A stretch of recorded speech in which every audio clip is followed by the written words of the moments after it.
Magandang hapon, ito po ang News TV Live.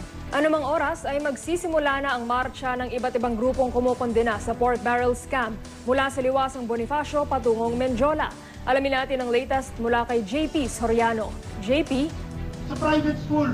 Trisha, sa mga oras na ito ay okupado na ang buong Liwasang Bonifacio dito sa Maynila at okupado na rin ng mga militanteng grupo ang buong paligid, kabilang na ang bahaging katabi ng parte ng Loton kung saan nga nagdaraos ng kilos protesta, Independence Day Rally ang mga iba't ibang militanteng grupo para sa araw na ito ng kalayaan. At makikita mo nga sa inyong live screen ay nagpapatuloy ang programa. Nariyan na rin nakapwesto ang tinagurian nilang Giant Golden Baboy o Golden Pork, sumisimbolo raw sa pananamba o pagsamba ng mga ganit sa politika at ganit sa pera na sangkot o ng mga nasasangkot umano sa pork barrel scam. At dito nga sumisentro ang kilos protesta ngayong araw, Trisha, dyan sa pork barrel scam na yan. At sila ay nananawagan sa isang message para sa araw na ito na dapat daw managot at walang pipiliin, administrasyon man o kaalyado o hindi.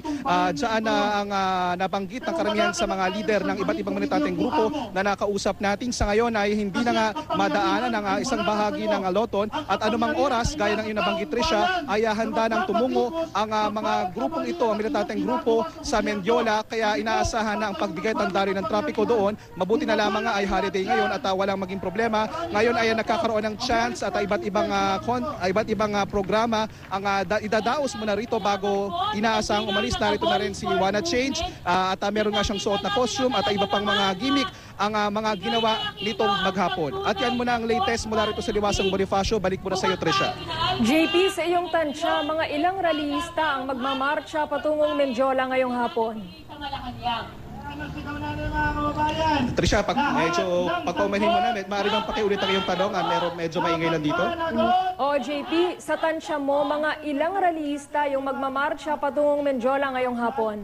Sa magandang gitna-atunahan po, kung pwede po. Okay. Trisha, kung ang tinutukoy mo ay kung anong oras sila inaasang alis dito ay anumang oras yan.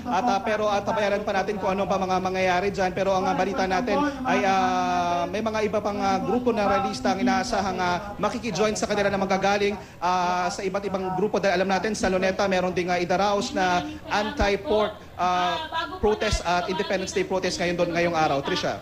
JP, meron ka na bang impormasyon kung ilan yung mga kababayan nating nagdaraos ng kilos protesta dyan sa Liwasang Bonifacio? Ang figure na binibigay sa atin ng mga militanteng grupo ay lagpas na raw sila ng mga 2,000 pero wala pang maibigay na figure ang Manila Police District sa mga oras na ito. Pero ayan ay alamin natin mamaya kapag sila ay nag-form na sa Mendiola kung saan nga magaganap ang pinaka-final protest activity ng Independence Day Rally ng iba't ibang militanteng grupo ngayong araw. Trisha. At bukod, JP, sa issue ng pork barrel scam, meron pa ba silang ibang panawagan? Yung mga grupo na nagkikilos protesta ngayon dyan?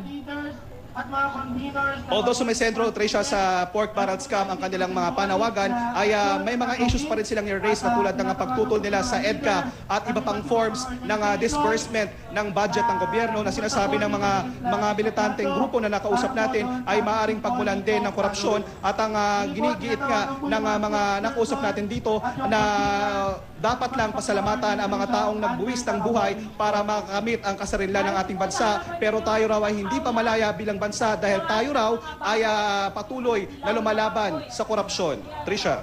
Maraming salamat sa iyo, JP Soriano.